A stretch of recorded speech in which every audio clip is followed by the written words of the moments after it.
क्या सेप्टोप्लास्टी और सेप्टोराइनोप्लास्टी दोनों साथ कराना जरूरी है? ऐसा नहीं मैं अभी सेप्टोप्लास्टी कराऊं बाद में सेप्टोराइनोप्लास्टी करा लूं। दोस्तों बात करते हैं वीडियो में, बट वीडियो में आगे बढ़ने से पहले दिए गए बेल आइकॉन को प्रेस करना है, यूट्यूब चैनल को सब्सक्राइब करना ना भूले, जिससे अनेक उपयोगी वीडियोस का नोटिफिकेशन आपको हमेशा की तरह मिलता है। दोस्तों एक बड़ी प्रैक्टिकल बात करता हूं मैं। बहुत बार मेरे पास जो पेशेंट जो अमूमन नोज सर्जरी से जो ओपीडी में आते हैं, पेशेंट कहता है सर अभी ऐसा करते हैं, मेरे को सेप्टोप्लास्टी कर दो, फिर मैं राइनोप्लास्टी बाद में करा लूंगा, या तो मेरे पास समय होगा या मेरे पास पैसे होंगे जब मैं राइनोप्लास्टी करा लूंगा। दोस्तों मैं आपको बताता हूँ वास्तव में क्या ऑथेंटिक चीज है। दोस्तों दो वर्ड हैं, सेप्टोप्लास्टी और एक सेप्टोराइनोप्लास्टी। बहुत बार क्या है कि if you suffer from only DNS, अगर आपको ओनली डेविएटेड नेजल सेप्टम है, आपका नोज का लुक परफेक्ट है, so septoplasty surgery is adequate for correct your problem. आपकी प्रॉब्लम को करेक्ट करने के लिए सेप्टोप्लास्टी सर्जरी एनफ है। ओके, आप कहीं पे भी करा सकते हैं, बट अगर आपको जो आपका DNS है उसके कारण आपका नोज एसिमेट्रिकल है, नाक का रेडिक्स और नाक का ब्रिज एसिमेट्रिक है, बैंड है, या आपका टिप है वो एसिमेट्रिकल है, या आपके जो नोस्ट्रिल भी एसिमेट्री है, सो आपको सेप्टोराइनोप्लास्टी कराना जरूरी है।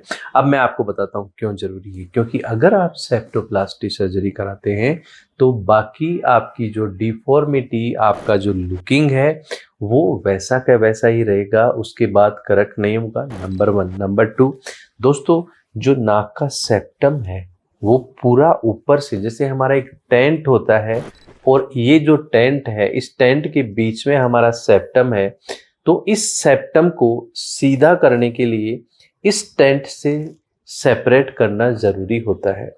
वो आप सेप्टोराइनोप्लास्टी सर्जरी में ही कर सकते हो।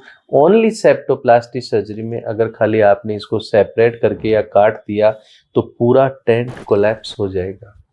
आपने देखा होगा, एंड जो मेरा वीडियो देख रहे हैं वो या उनकी फैमिली में बहुत बार लोग सेप्टोप्लास्टी सर्जरी कराते हैं।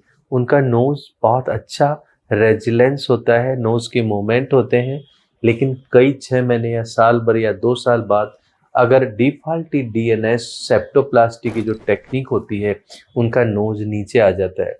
एंड अगर आप फोटो में कंपेयर करोगे तो आपका नोज का पहले ये बहुत अच्छा था, अब धीरे आपने देखा होगा तो आपका नोज ड्रूपी टिप हो जाता है। वाई? बिकॉज जो आपके नोज का सपोर्ट था वो निकल गया। सो सेप्टोराइनोप्लास्टी सर्जरी में नाक का जो है वो सपोर्ट नहीं निकाला जाता। दोस्तों जो हमारा गॉड ने जो नोज बनाया है उसकी एक एनाटॉमी होती है, और उस एनाटॉमी की एक एस्थेटिक होती है। एस्थेटिक मतलब कि उस एनाटॉमी की जो चीजें हैं उनका एक सर्टेन रिलेशन है कि इतनी दूरी पे ये होना चाहिए, उसका इतना एंगल होना चाहिए। एंड इस एस्थेटिक्स को मेंटेन करने के लिए एक डायनेमिक्स होती है नोज को। फिजिक्स में जो डायनेमिक्स होती है, दैट मीन्स कि इस डिस्टेंस को मेंटेन करने के लिए ये सपोर्ट होने चाहिए, इस हाइट को मेंटेन करने के लिए ये जो एनाटॉमिकल अंदर स्ट्रक्चर है उसको सपोर्ट होना चाहिए। दोस्तों ये जो सपोर्ट है ये निकल जाता है, तो इस सपोर्ट निकलने के कारण वो नोज जो है वो कोलैप्स हो जाता है। तो ये एनाटॉमी, एस्थेटिक्स एंड डायनेमिक्स, ये तीनों मेंटेन सेप्टोराइनोप्लास्टी सर्जरी से ही पॉसिबल है। अगर आपने सेप्टोराइनोप्लास्टी सर्जरी नहीं करा के सेप्टोप्लास्टी कराया है तो उसके बाद में जब आप सेप्टोराइनोप्लास्टी कराते हो तो उस स्ट्रक्चर को सीधा करने के लिए, उसको करेक्ट करने के लिए आपको जो ग्राफ्ट जो लेना होगा वो अननेसेसरी दूसरी साइड से लेना पड़ेगा, और आपको एक अननेसेसरी का इंसिजन लगेगा और फाइब्रोसिस हो जाता है, रिजल्ट वो नहीं आता। इसलिए अगर आपको सेप्टोराइनोप्लास्टी सर्जरी की जरूरत है तो आप बेशक सेप्टोप्लास्टी ना करा के सेप्टोराइनोप्लास्टी कराइए। क्योंकि अगर हम पहले सेप्टोप्लास्टी करा के फिर सेप्टोराइनोप्लास्टी करते हैं तो आपको अननेसेसरी रिब कार्टिलेज या कोंकल कार्टिलेज लेना पड़ेगा, जो कोई मतलब नहीं है। Thank you.